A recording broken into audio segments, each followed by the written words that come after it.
கர்த்தருக்கு ஸ்தோத்திரம். இன்று கர்த்தர் நம்மோடு பேச விரும்புகிற வார்த்தை, தேவன் உன் வருத்தம் யாவையும் மறக்கும்படி செய்வார். ஆமேன். நீங்க வாழ்க்கையில எந்த காரியத்தை கொடுத்து வருத்தப்பட்டிருக்கீங்களோ அந்த வருத்தம் உன் வாழ்க்கையில இல்லாதபடிக்கு அந்த காரியத்தை மறக்கும்படி தேவன் செய்வாருங்க.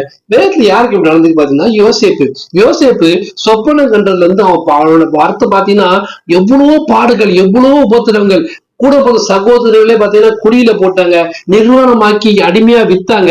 அடிமையா போன இடத்துல ஒரு பாடுகள், அதையும் தாண்டி வெளியே வந்தா சிறைச்சாலவே பாடுகள், இவ்வளவு அநேக உபத்திரவங்கள், எவ்வளவு பட்ட வருத்தம் வாழ்க்கையில பாத்தீங்கன்னா உபத்திரம் வாழ்க்கையில கிட்டத்தட்ட அநேக வருடங்களை வருத்தத்திலேயே கழிச்சான்.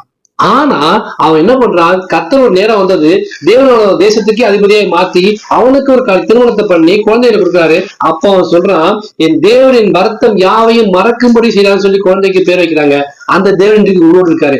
இன்றைக்கு நீங்க கர்த்தருடைய வசனத்தை பிடிச்சிட்டு ஒரு வாக்குறுதி பிடிச்சிட்டு அவர் எனக்கு வாக்குறுதி கொடுத்துருக்காரு, தரிசனத்தை கொடுத்துருக்காரு, ஒரு நோக்கத்தை கொடுத்துருக்காரு, ஒரு அழைப்பு கொடுத்துருக்காரு, ஒரு ஊழியத்தை கொடுத்துருக்காரு சொல்லி அதை நீங்க உறுதியா பிடிச்சுக்கிட்டு என்ன பாடுகள், உபத்திரங்கள், வேதனைகள் எது வந்தாலும் எல்லாவற்றையும் தாண்டி கர்த்தருக்காக நீங்க தைரியமா உறுதியா நிற்கும் போது கர்த்தர் உங்களை சாட்சியா நிறுத்துவாரு.